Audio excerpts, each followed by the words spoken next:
Hello mathematicians, this is the second review sheet for Unit 5. And remember, if you're going to study anything, study the review sheet because it looks very similar to the test. If you feel great on this, you will feel great on the test.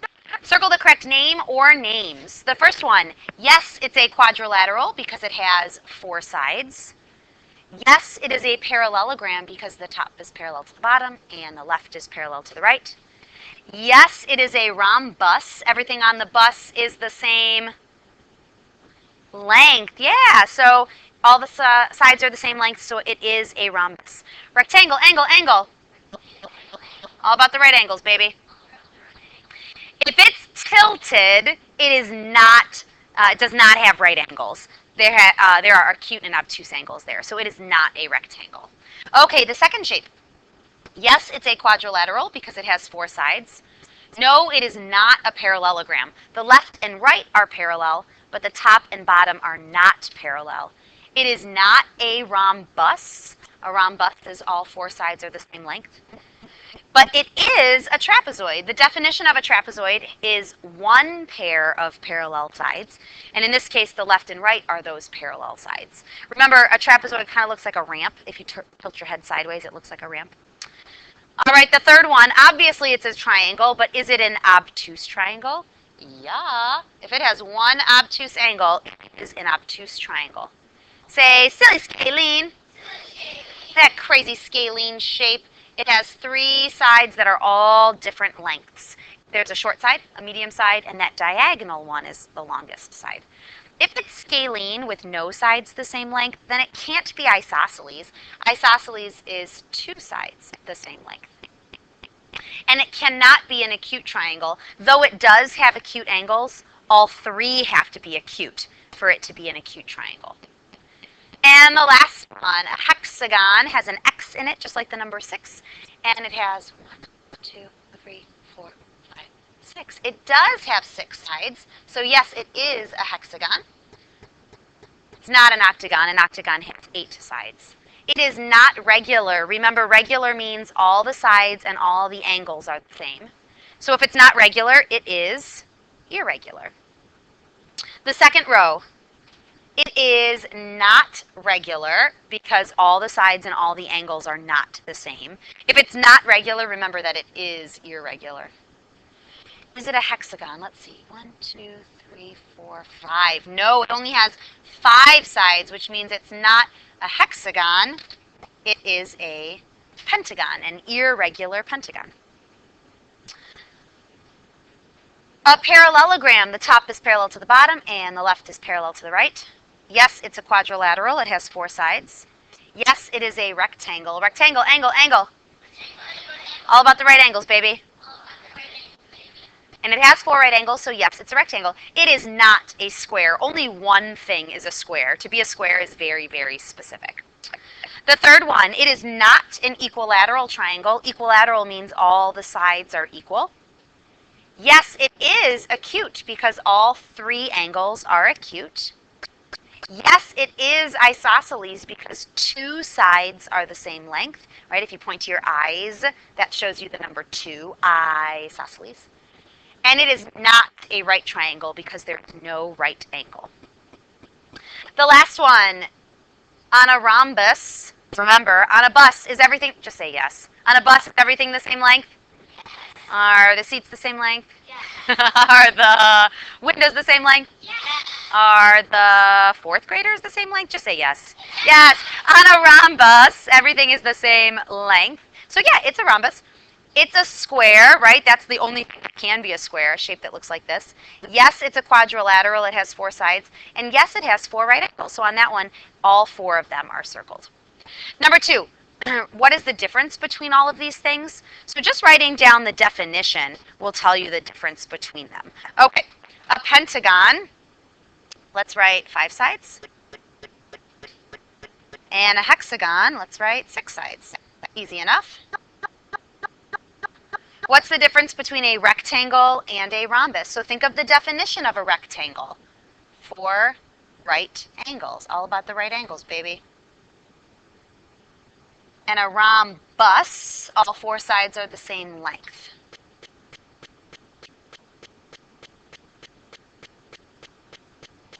So just writing the definition of all of them will tell you the difference between them. What's the difference between an acute triangle and an obtuse triangle? An acute triangle has all acute angles.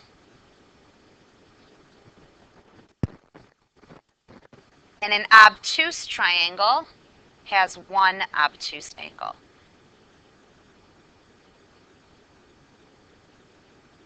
Okay, on to page 2. All right, page 2. Use the protractor to measure the following angles. All right, with your protractor, make sure that the center of your protractor is lined up at the VVA. One of the rays is shooting straight through 0, and where the ray is pointing will tell you the angle measure. The only mistake kids make is that they look at the wrong set of numbers. I know that this first angle is clearly acute, so I better write down something less than 90. I'm going to start counting at 0, 0, 10, 20, and it looks to me like it's between 20 and 30. So I'm going to write down 25 degrees. I always give kids a little bit of wiggle room, so I would probably accept 20 and I would probably accept 30. The second one is obtuse, so I better write down something more than 90. Line up the middle of our protractor with our VVA. One of the rays is pointing right through 0, and the other ray will tell us the angle measure. So I need something that's more than 90. I could also start counting at 0, 0, 10, 20, 30, 40, 50, 60, 80, 90. It's bigger than 90. 100, 110. To me, it looks like it's between 100 and 110. So I'm going to write down 105. But remember, I always give kids a little bit of wiggle room. Number 6, draw an angle that measures 110 degrees, which is obtuse. So I'm going to go ahead and draw a ray or line segment, and then bring my protractor down to it. And make sure that that ray is shooting straight through 0. And make a little mark at 110. The 110 that's going to make it an obtuse angle. 0, 10, 20, 30, 40, 50, 60, 70, 80, 90, 100, 110. Slide that protractor out of the way, and when you connect, make sure that it definitely looks like an obtuse angle. If your angle is facing the opposite direction, that's okay, as long as it's obtuse. The next one is very similar. It's 120, so it's only going to look just a little bit bigger, and you can have it facing the same direction or a different direction. Just make sure that when you move that protractor away, it does indeed look obtuse. Put a little mark at 120, the 120 that's going to make it look like an obtuse angle. And put an arc in that 120 degree part. Number 7, Sarah sketched a straight angle. We do not even need our protractor for this. We really just need to do a subtraction problem. If the whole shebang is 180, and I know that part of it is 80, then the other part of it is going to be 100. So the acute part is 80. The obtuse part that they wanted us to figure out is 100. Number 8 is a right angle, so the total is 90 instead of 180. And if part of it is 35, then the other part of it, make sure you don't make a subtraction mistake, is 55. Because 55 plus 35 is 90. On to page 3.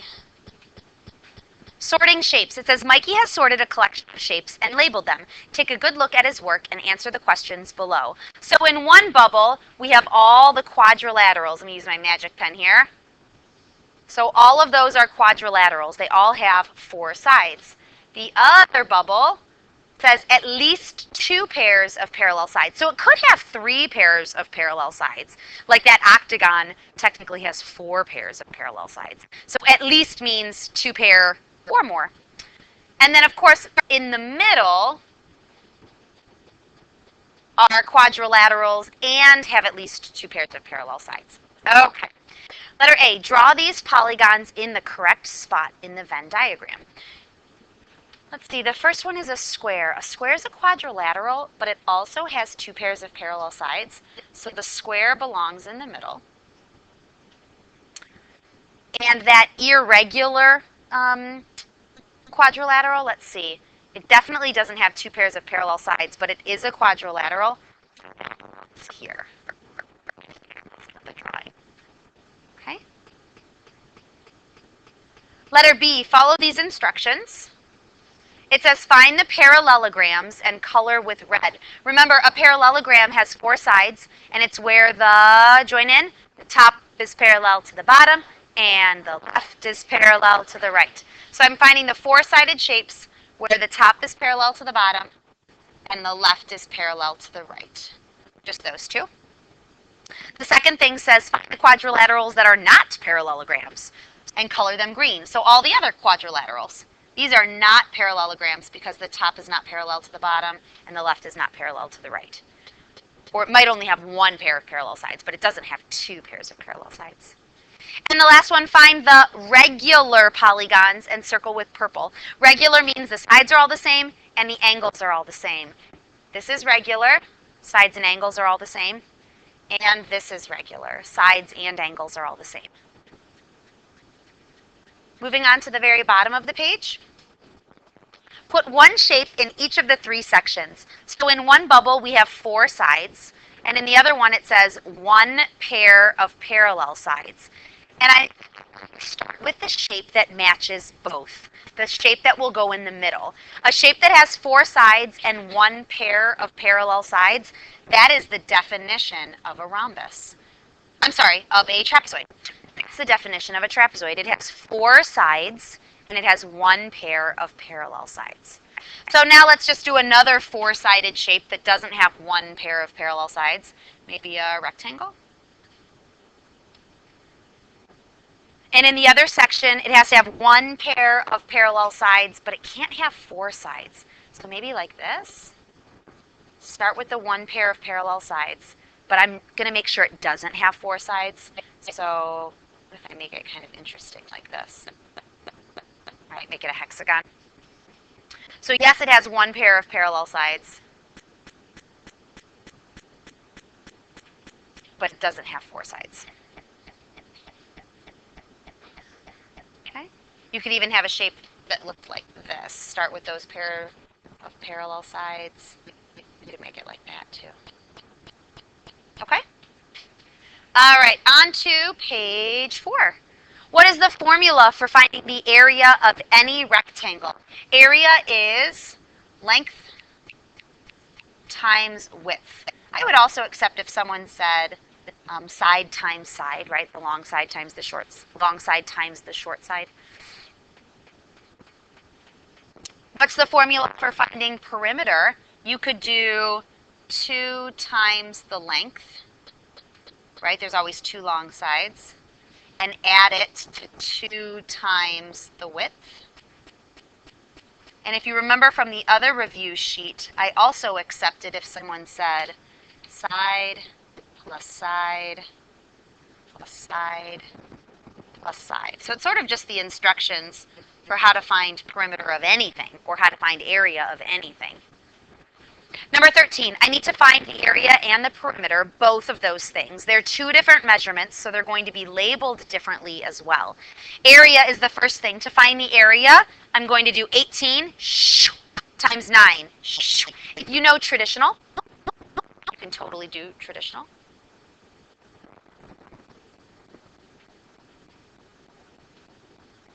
You get 162. If you don't know traditional, the break apart method is a great method to use, especially with these numbers. Instead of 18 times 9, do 10 times 9 and 8 times 9 and just add them together. 10 times 9 is 90, 8 times 9 is 72. Right? Either way, you get 162. You could do 18 times 10 and minus one group of 18. That would be another way to do 18 times 9. So the area is 162. I'm going to use the word inches, but not just plain inches. Think, when I say area, you say square area, area. So square inches. Make sure that area and perimeter are labeled differently because they're 2 different measurements. And the perimeter is adding the lengths of all the sides. The long sides are 18. The short sides are 9, and 9 plus 9 is another 18. I'm going to just go and add it like this.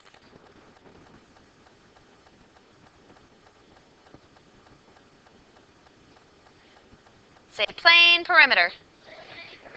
So just plain inches. So I did 18 plus 18 plus 9 plus 9. And I got 54 inches. And finally, the last one, area and perimeter of our last rectangle. The area is going to be 13 times 5. You could do 13 times 10 and then cut it in half. Do you remember that strategy? You could also do 13 plus 13 plus 13 plus 13 plus 13.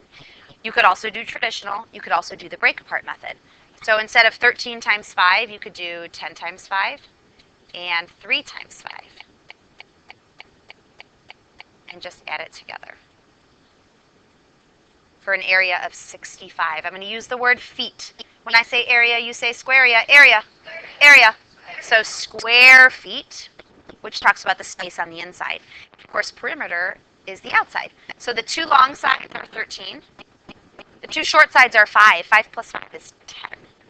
I could also do it separately. For a perimeter of 36. Plain perimeter. So just plain feet. Here are the answers to page 1, page 2, page 3, page 4. All right, if there's anything that you're feeling a little so-so on, focus on those problems because you know you'll see them on the test. All right, kids, I'll see you in class.